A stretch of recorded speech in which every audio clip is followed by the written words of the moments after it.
Olá, saudações filosóficas, muito boa noite a todos. Eu sou o Jefferson, este é o canal Filosofia Espírita. Hoje, dia 7 de outubro de 2024, estamos na primavera, aqui na Praia Grande, município do litoral sul do estado de São Paulo, para dar continuidade ao estudo da obra Nosso Lar, A Vida no Mundo Espiritual, a série que a FEB editou, que é comumente chamada aí de série André Luiz, bastante conhecida aí dos espíritas, e até por quem não é espírita ou simpatizante. Nós vamos estudar hoje o capítulo 13, no Gabinete do Ministro, que tem cerca de 4 páginas, isso mesmo, 4 páginas e meia. Antes de dar início, trouxe meu café, que não pode faltar nos nossos vídeos. Eu estou numa marca do canal e vamos de imediato fazer esse estudo. André Luiz vai se encontrar com Clarencio no seu gabinete, no gabinete do ministro. Então, capítulo 13, no gabinete do ministro. Com as melhoras crescentes, surgia a necessidade de movimentação e trabalho. Decorrido tanto tempo, esgotados anos difíceis de luta, volvia-me o interesse pelos afazeres que enchem o dia útil de todo homem normal no mundo. Incontestável que havia perdido excelentes oportunidades na terra, que muitas falhas me assinalavam o caminho. Agora, porém, recordava os 15 anos de clínica, sentindo um certo vazio no coração. Identificava-me como vigoroso agricultor em pleno campo, de mãos atadas e impossibilitado de atacar o trabalho. Cercado de enfermos, não podia aproximar-me, como noutros tempos, reunindo em mim um amigo, o médico e o pesquisador. Ouvindo gemidos incessantes nos apartamentos contíguos, não me era lícita nem mesmo a função de enfermeiro e colaborador nos casos de socorro urgente. Claro que não me faltava desejo. Minha posição ali, contudo, era assaz humilde para me atrever. Os médicos espirituais eram detentores de técnica diferente. No planeta, sabia que meu direito de intervir começava nos livros conhecidos e nos títulos conquistados. Mas naquele ambiente novo, a medicina começava no coração, exteriorizando-se em amor e cuidado fraternal. Qualquer enfermeiro dos mais simples em nosso lar tinha conhecimentos e possibilidades muito superiores à minha ciência. Inexequível, portanto, qualquer tentativa de trabalho espontâneo, por constituir, a meu ver, invasão de seara alheia. Então, André Luiz inicia esse 13º capítulo fazendo uma descrição bem detalhada da sua psicologia, Ele diz ali que vai tendo melhoras crescentes, desde a sua temporada no umbral, depois sua recuperação no hospital, sua acolhida, por Lícias e os benfeitores, só que já sentia a necessidade de trabalhar, como fazia quando estava encarnado, atuando como médico. Então ele recorda aí os difíceis anos de luta, tinha vontade de fazer os afazeres que todo homem normal no mundo faz, levantar e trabalhar,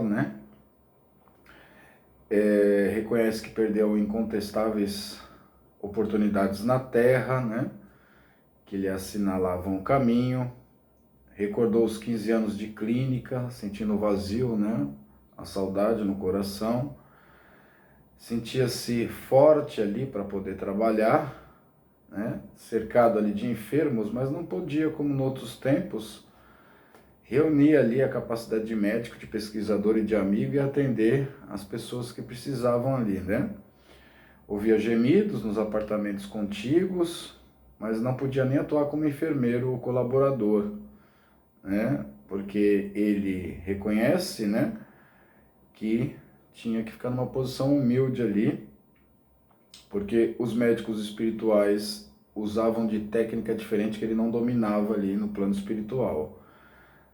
Okay? Sabia que os livros tinham instruído ele, a ciência médica da Terra também, mas a medicina lá no plano espiritual parecia, né, para ele, a impressão que ele tinha, né, que começava no coração, né? Primeiro o mando e depois a técnica. Até os enfermeiros, né, que não podiam atuar ali como médicos, detinham esse conhecimento, né, essa possibilidade superior à própria ciência que ele dominava, né, quando encarnado. Então, ele não se atreveu a invadir a seara alheia naquele momento. No apuro de tais dificuldades, Lícias era o amigo indicado às minhas confidências de irmão. Então ele vai desabafar com Lícias. Interpelado, esclareceu. Lícias sempre bondosamente vai responder. Por que não pedir o socorro de Clarencio? Atendê-lo-á, por certo. Peça-lhe conselhos. Ele pergunta sempre por sua pessoa e tudo fará a seu favor. Então Lícias recomenda que ele vá conversar com Clarencio, né? O benfeitor lá que tirou ele lá do umbral, tal, atendeu ele, e que poderia certamente atender ele, já que se preocupava, né, com a sua nova condição. Animou-me grande esperança, custaria o ministro do auxílio. Então, decidiu-se ir conversar com Clarencio. Iniciando, contudo, as providências, fui informado de que o generoso benfeitor somente poderia atender na manhã seguinte no gabinete particular. Não tinha que marcar hora, né? Clarencio tem muitos afazeres. Esperei ansioso o momento oportuno. Ficou esperando para poder ir conversar com Clarencio, né? No dia imediato, muito cedo, procurei o local indicado. Qual não foi, porém, minha surpresa quando vi que 3 pessoas lá estavam aguardando Clarencio em identidade de circunstâncias. Então, tinham 3 pessoas lá aguardando conversar com Clarencio, talvez pelo mesmo motivo que ele, né? Para obter esclarecimento, né? Auxílio. O delicado ministro do auxílio chegara muito antes de nós e atendia assuntos mais importantes que a recepção de visitas e solicitações. Tinha uma demanda ali mais urgente, né? Terminado o serviço urgente, começou a chamar-nos 2 a 2. Impressionou-me tal processo de audiência. Soube, porém, mais tarde que ele aproveitava esse método para que os pareceres fornecidos a qualquer interessado servissem igualmente a outros, assim atendendo a necessidades de ordem geral, ganhando tempo e proveito. Método bastante interessante utilizado pelo Clarencio de atender 2 em 2, né, aos pares. André Luiz ficou sabendo disso mais para frente, né, que era um método usado aí, né, de propósito para que um atendimento auxiliasse o atendimento do outro que estava ali aguardando. Decorridos muitos minutos, chegou-me a vez. Passou uns tempos, chegou a vez dele, né, André Luiz, conversar com Clarencio. Penetrei no gabinete em companhia de uma senhora idosa que seria ouvida em primeiro lugar por ordem de precedência, né? O ministro recebeu-nos cordial, deixando-nos à vontade para discorrer. Recebeu os 2 e atendeu primeiro a senhora. Nobre Clarencio, começou a companheira desconhecida, veio pedir seus bons ofícios a favor de meus 2 filhos. Ah, já não tolero tantas saudades, e estou informada de que ambos vivem exaustos e sobrecarregados de infortúnios no ambiente terrestre. Reconheço que os desígnios do Pai são justos e amorosos. No entanto, sou mãe, não consigo subtrair-me ao peso da angústia. Veja só, ela se dirige a Clarencio, ok? Pedindo os ofícios do benfeitor, em favor dos 2 filhos dela que estão reencarnados, né? Diz que está com saudade, foi informada que ambos estão exaustos e sobrecarregados de infortúnios, né? No ambiente terrestre. Ela reconhece aí que os desígnios do Pai são justos, né? Isso é importantíssimo. Amorosos também, no entanto, tem ali o sentimento de mãe e se sentia angustiada. E a pobre criatura se desfez ali mesmo em copioso pranto. O ministro, dirigindo-lhe um olhar de fraternidade, embora conservasse intacta a energia pessoal, respondeu bondoso. Clarencio acolhe, né, a senhora ali, que se desmancha em prantos, olha de modo fraterno e com energia vai esclarecer a companheira ali de momento do André Luiz. Mas se a irmã reconhece que os desígnios do Pai são justos e santos, o que lhe cabe fazer? Pois ela mesma reconheceu, né, que são amorosos, justos os desígnios do Pai, né? Que caberia a ele, né, fazer, como que ele poderia intervir, né? Faz ela raciocinar de acordo com o que ela mesma disse. Desejava, replicou a Frita, que me concedesse recursos para protegê-los eu mesma nas esferas do globo. Queria poder lá, né, atuar lá junto aos seus. Seguindo, tem uma nota aqui, né? Deixa eu ver se eu já passei. Ah, minha amiga, disse o benfeitor adorável, amorável. Só no espírito de humildade e de trabalho é possível a nós outros proteger alguém. Quem me diz de um pai terrestre que desejasse ajudar os filhinhos, mantendo-se em absoluta quietação no conforto do lar? O pai criou o serviço e a cooperação como leis que ninguém pode trair sem prejuízo próprio. Nada lhe diz a consciência neste sentido? Quantos bônus ora, aí tem uma nota, né, que é a que eu estava procurando, nota número 6, nota do autor espiritual. Então, o bônus hora quer dizer ponto relativo a cada hora de serviço. Poderá apresentar em benefício de sua pretensão. Então, ele responde, né, diz, minha amiga, né, de maneira amorável, ok? Diz que só com o espírito de humildade e trabalho todos nós somos capazes de proteger alguém, né? Dá o exemplo de um pai terrestre que, desejando ajudar os filhinhos, né, se mantesse em absoluta quietação dentro do lar, né, se não se envolvesse ali com o estudo e o trabalho. O pai, né, criou o serviço e a cooperação, e ela estaria, né, cooperando, estaria dentro do serviço, sendo que Deus criou essa lei, né? Ninguém pode trair a si mesmo em prejuízo, né? Sem ter um próprio prejuízo. Chama ela a consciência, nada lhe diz a consciência nesse sentido, ele questiona ela. Pergunta para ela quantos bônus horas ela tem, né, que são as horas de trabalho, é como se fosse a moeda, né, o símbolo de valor ali do nosso lar. Cada hora que a pessoa trabalha, recebe esse bônus hora. Quantos pode apresentar em benefício de sua pretensão? Princípio da meritocracia aí, né? A interpelada respondeu hesitante. Ela vai responder. 304. 304 ela tinha, bônus horas. É de lamentar, elucidou Clarencio sorrindo, pois aqui se hospeda há mais de 6 anos e apenas deu à colônia, até hoje, 304 horas de trabalho.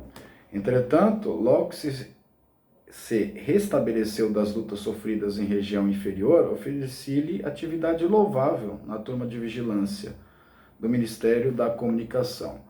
Ele vai relembrar ela, né, que é de lamentar que ela só tenha 304 bônus horas, certo? Pois se hospedava ali há mais de 6 anos e retribuiu à colônia apenas essas 304 horas de trabalho, né? Diz que logo que ela saiu daquelas zonas inferiores, né, ele ofereceu trabalho para ela na turma de vigilância do Ministério da Comunicação. Mas aquilo por lá era serviço intolerável, atalhou a interlocutora. Uma luta incessante contra entidades malfazejas, era natural que não me adaptasse. Ela não se adaptou, né? Porque diz ali que tinha que atuar com entidades malfazejas. Clarencio continuou imperturbável. Vai insistir, prosseguir, Clarencio.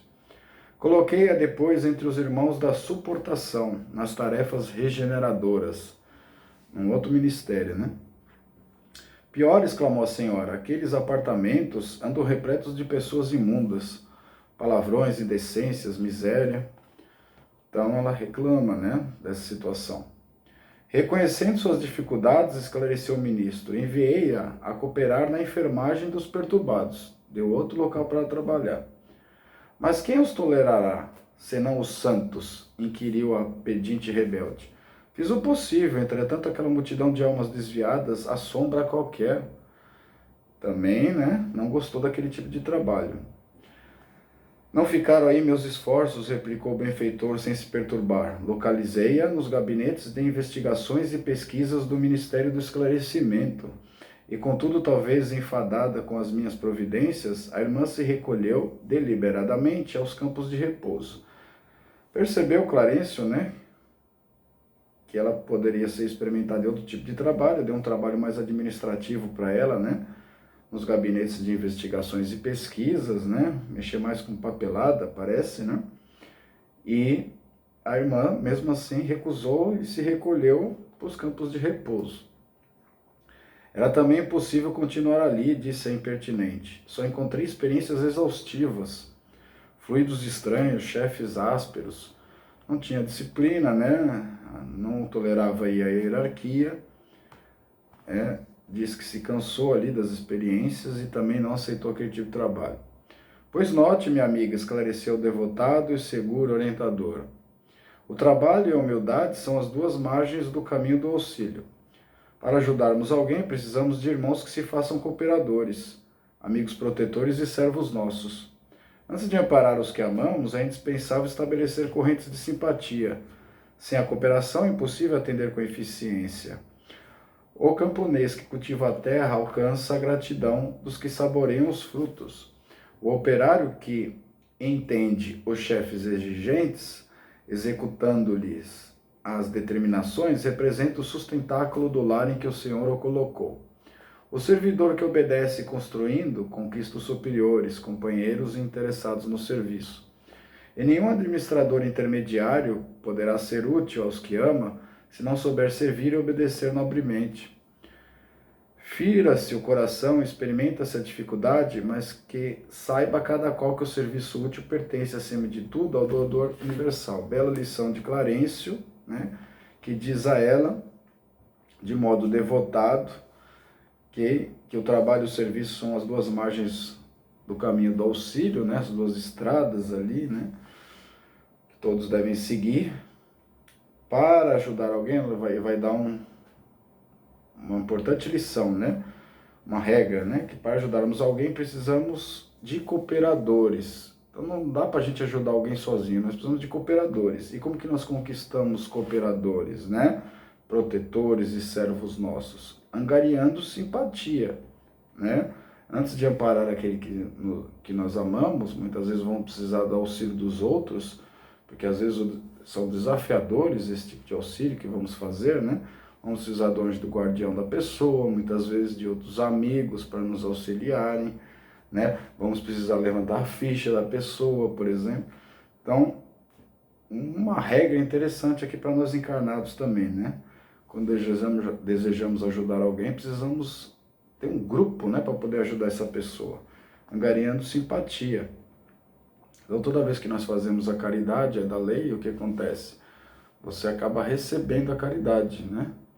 A pessoa se sente uma devedora, né, de te retribuir. E muitas vezes, mesmo aqueles que são ingratos, né, os amigos espirituais, o anjo guardião da pessoa, acaba ajudando você, né, nesse sentido. Sem a cooperação, que é uma lei, né, veja só, o princípio da cooperação já não é mais o da competição, né, muito em voga aqui na Terra, é impossível atender com eficiência.